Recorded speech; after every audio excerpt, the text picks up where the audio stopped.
Hello, I am Anandita Chakravarti, PGT Geography from Kendriya Vidyalaya, Army Area Pune.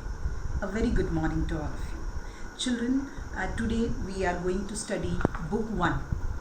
This Book 1 is Fundamentals of Human Geography.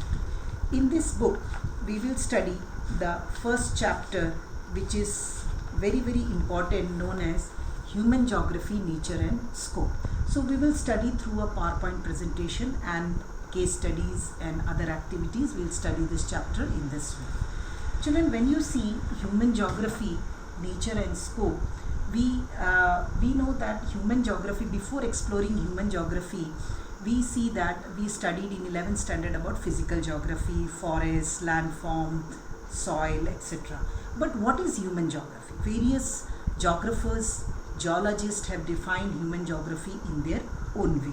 Now here in this chapter we are going to explore human geography. Human geography is not about geography, it's about ecology, it's about geology, it's about economics, it's about physical laws, it's about chemistry. Lot of subjects are a part of human geography, from where human geography is evolved, and it's a new one.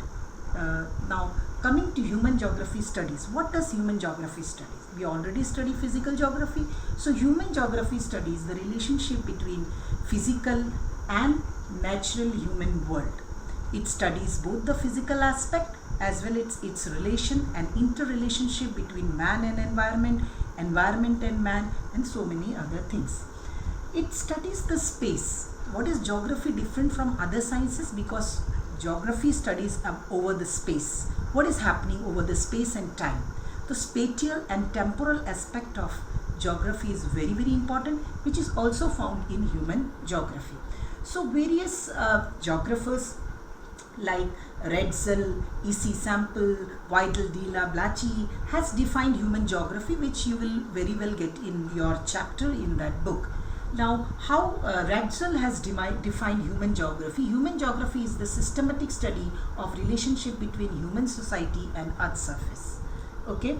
Now, take this how different. There are three streams of human geography. There are three streams of human geography. One is naturalization of humans, second is humanization of nature, and third is neo-determinism. These three are very important before we proceed to the next topic. What is naturalization of humans? Where if we go back to 200 years back, we will call that all society, 200 years back, all society were dependent on naturalization of humans. That is called environmental determinism, where environment dominate the human being, environment dominate everything. Man is only have to get whatever it get. No choice for the humans. They have to act according to the environment. That is called naturalization of humans. Still some societies are there. We will study a case study that they are prone to naturalization of humans. Then second is humanization of nature, where human has modified the nature. Human has made possible the technology which has changed. Now we do not have to sweat in the heat. We can have our AC, we can have cold water like from the refrigerator. There are so many things that environment has been modified to any extent.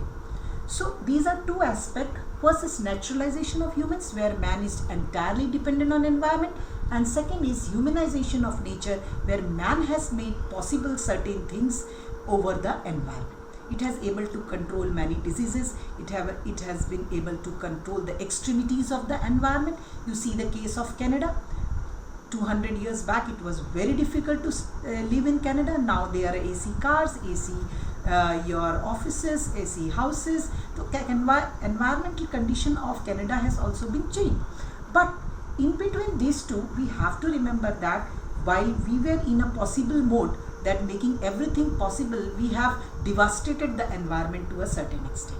Like there are so many, you can say that hole in the ozone layer, you can say about the whole of the ozone layer, or you can say deforestation, widespread deforestation in the environment, pollution and whatnot. So we are coming to the third root of geography, known as neo-determinism or stop and go determinism.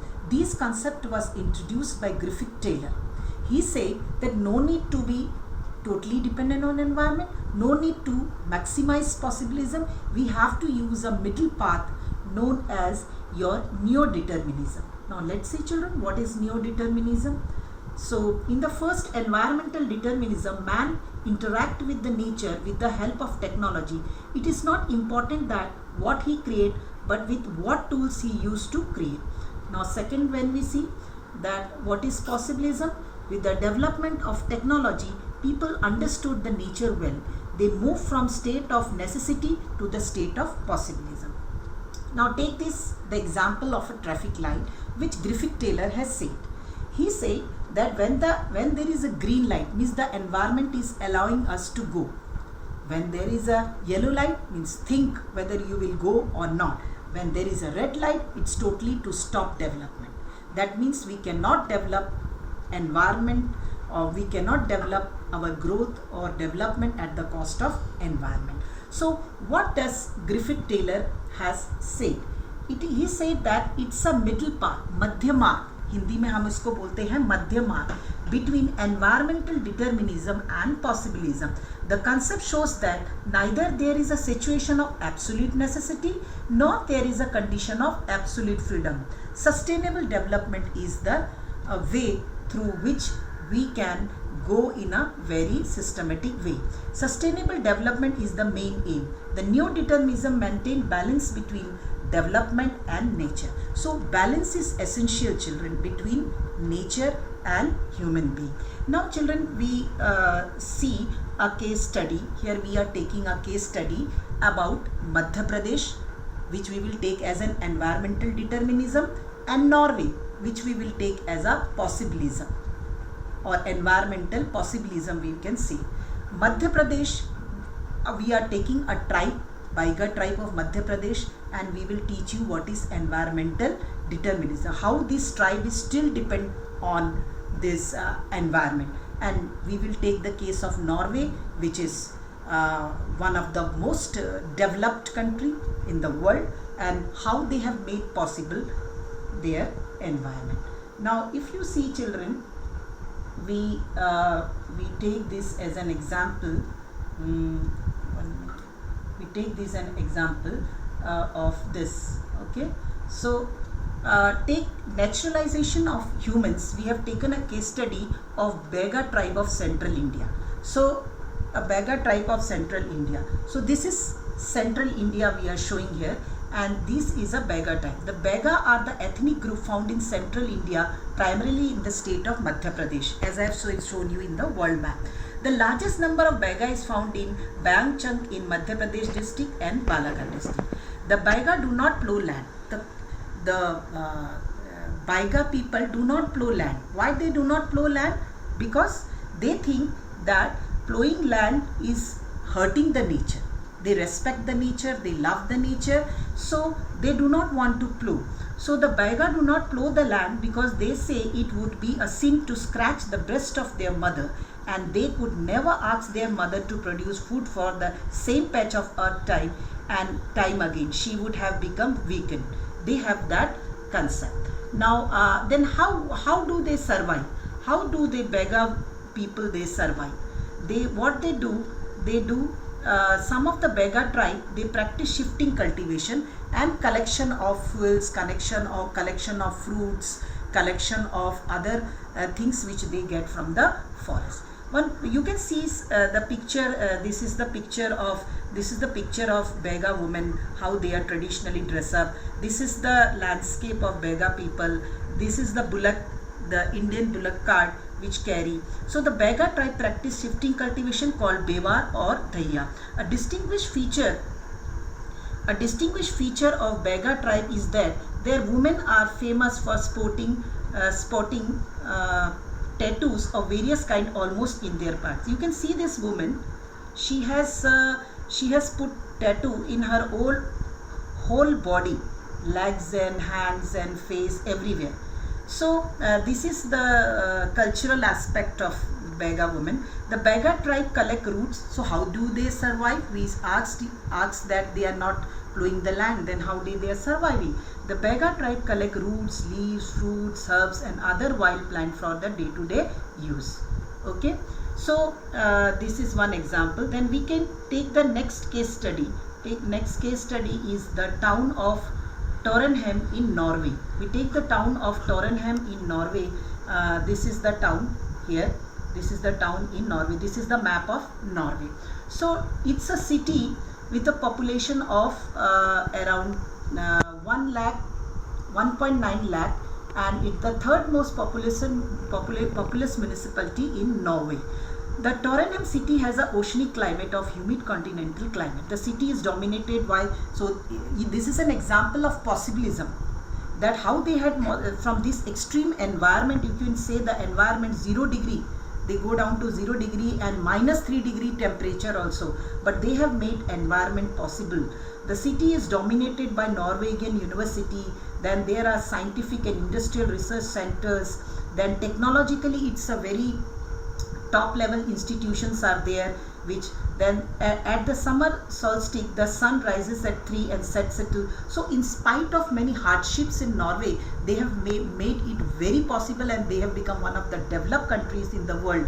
And even if you see the economic side or the political side, even the women are more in politics in this countries like Norway, whereas so these two are children very good example of what I was talking about, this environmentalism and possibilism. Now we go back to our the original this one.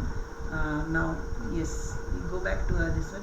So we have got different approaches of human being. We will discuss about different approaches of human being. We have got old schools of thought and new schools of thought. The old schools of thought, which we started from 1920s, exploration, regional analysis, areal differentiation. New school of thought, which comes to humanistic, radical and behavioral school. Okay. Now when we go to slide share, okay. So this is the subfield of human geography. Okay, this is the subfield of human geography. You can see fields and subfields of human geography: sociology, demography, medicine and health, economics, political science, business, psychology, history, religion, linguistic, urban development, geology. So there are, as I said, that human geography we have to explore. We are exploring 17 fields and subfields we can explore in human geography. So this is all about children. Then we can have a learning activity like this, that find out the fields and subfields of human geography. From this, children can find out which are the fields and subfields, like cultural geography, gender geography, and we can divide it accordingly. We can have activity based like this. Then we can have a diagram like this. We can have another project, give a suitable title. What will you say to, where you can see people having different cultural dresses they are wearing, and the world as a whole is one and beautiful world. Then we can have evaluation, quick evaluation, and broad answers. And then we can have reference book. There are so many human geographers like who have written about cultural landscape, then physical and human geography by V. Gilly and many others. So thus children, we can say that we can explore human geography. Thank you and have a nice day.